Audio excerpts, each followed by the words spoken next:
What is up, guys? It is Greg from Team Hybrid BMX. So, on this cool little episode, we're going to do something a little bit different. So, obviously you guys saw earlier, I was going to do, if you guys were following on Instagram, I was going to do like me getting the tux and everything and all that stuff. But I just got too busy. I got to work a little bit later than I was expecting, and it just got hectic. So, that just went kapooey. However, the Rob and Adriana's dinner rehearsal for their wedding tomorrow went fantastic. So I got a couple things. Number one, it happened again. What I mean by it happened again is back tire. Here, I'll bring it up to you guys. You can see. I really need to work on this. I need to get like a bench or something. But see, flat again. So mainly the reason my tire is flat is because it is like really like done. Like this back tire is toast. I'm planning on buying new tires next week, but this just wasn't the week for it. It was a short week for me financially, so I had to go with what I could do best. So I went over to Walmart. Big surprise. Bike shop wasn't open, so I have to go to Walmart. Gotta be honest, not a big fan, but I'm a big fan because of one thing. Sometimes you get lucky and there's stuff in bulk. I found something in bulk. Check it out. It's a 4-pack of 20-inch tubes. Check it out. Look. 4-pack. 20-inch tubes. $11, dude. Usually they're like $4 a piece. $11 for a full 4-pack. So I pretty much got one tube for free. Which is awesome. So what we're going to do today, though, is we are going to take the old tube out of this bike and we're going to hack it up. The little trick, I think, don't quote me on this, but it's a little trick that I learned from Seth's I totally butchered his name. Seth's Bike Hacks. If you guys are, if you're a BMX biker, I understand you're like, oh, forget a mountain biker. The guy's a mountain biker. I'm telling you what, though, he knows his stuff, and he has all kinds of hacks, and he does ride BMX as well. So it's not just mountain biking. That's predominantly what he does, but he gives great tips on how to work on your bike and how, if you want to set up, like I'm probably going to do in this garage, set up a work area for your bike and stuff like that. He does a great job with that and explaining in great detail on how to work on your bike and different things you can do. Also, there's how-tos on there for tricks, bunny hopping things, doing 180s, all kinds of stuff. He's pretty versatile with everything that he does, which is really awesome. So I enjoy watching his channel. I suggest that you subscribe to Seth's Bike Hacks. Awesome. SETHS Bike Hacks. Check him out. So, anyways, we can get to the next clip here of me taking this tube out, and yeah. So maybe we'll catch a little ride session a little bit. I think that's a part of the plan tonight as well. I was supposed to have a couple of my friends come out, but again, it's a wedding night, so it's really hard to try to get everybody together to ride. But either way, I'm going to try to catch a couple clips, maybe, if I'm lucky. If not, I might just ride by myself. So, and I won't film it. But we'll see. We'll see. Let's just get this done for now. So, I'm back. As you can see, I'm sitting in a chair. I'm not in the best working space ever. I'm still working on that, so please forgive me. Eventually, I plan on getting a park bike stand or something similar to that. But yeah, let's take a look here real quick. Okay. Oh my. People are in an argument outside my house in a car. Okay, so not distracted anymore, maybe. Okay, so I got a couple tools. Bike pump, we're gonna need that, right? Okay, we got socket wrench with 19 mil. 19 mil regular wrench, box end wrench. Okay, good thing to have so you can do both sides. I've seen some guys just use one wrench, and that's kind of a pain in the neck. Personally, I think it's a pain in the neck. Okay, so. And then I have these torque set socket bits, which you shouldn't use torque, but you can if you're in a pinch.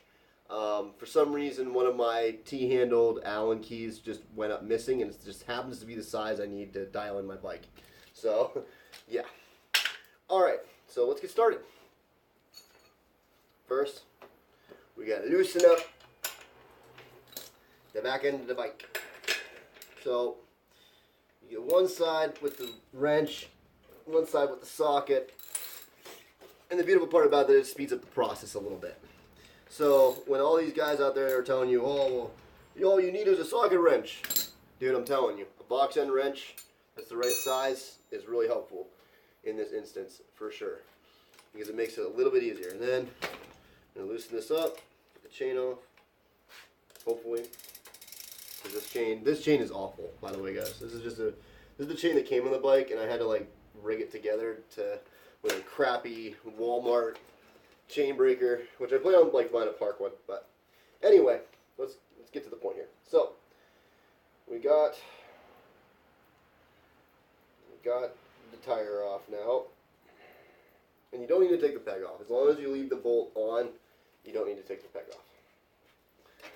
And this tire is so trashed and so old that it literally bead comes right off the rim. Watch. Oop. I don't even know what kind of tire this is. What kind of tire is this? What is this thing? It's probably some like poopy. Oh yeah, big surprise! It's a Kenda Contact. Big surprise! I'm so surprised that it's a Kenda Contact.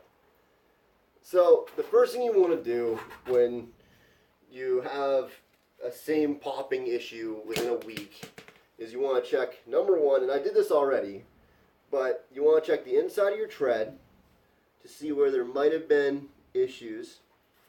So that's the first thing you want to do. So that's what I'm doing right now. I'm checking the inside of the tread.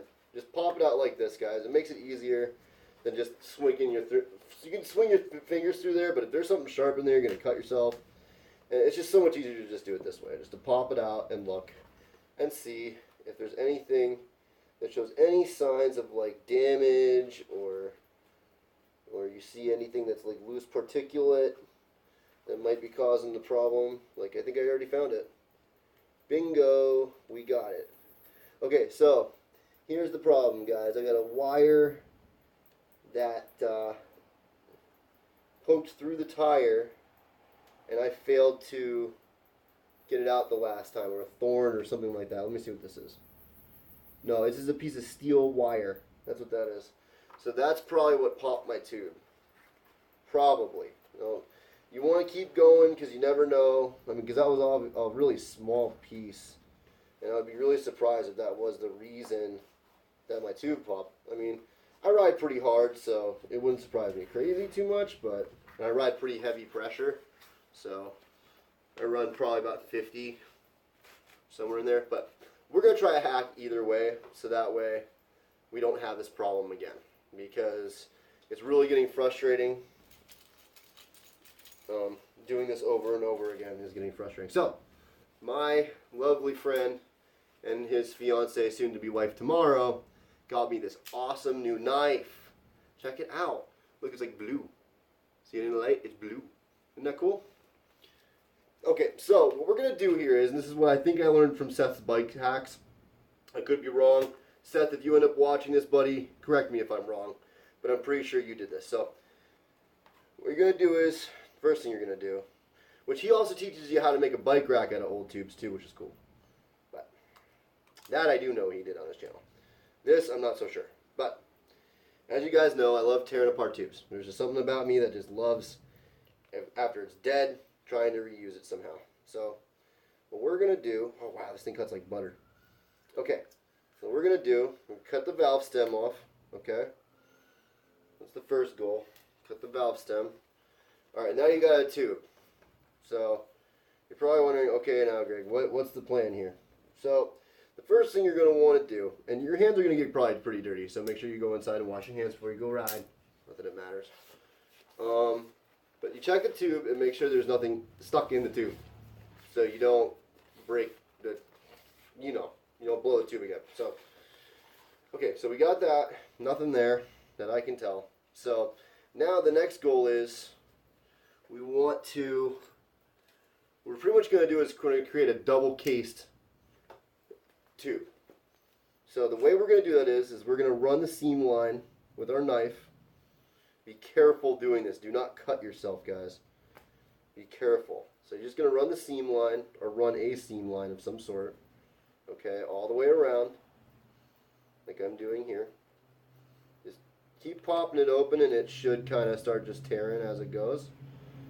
So, and all we're going to do is we're pretty much just creating a new casing on top of the other tube, so it'll be like double strong. Okay, so that way we don't have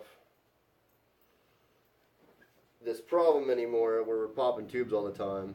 And it's kind of like adding strength to your tire too a little bit, because if you get a piece of glass in there, or a little, like I said, a little wire like the one I had in my tire, which was a very tiny, but that's the thing with a tube that's all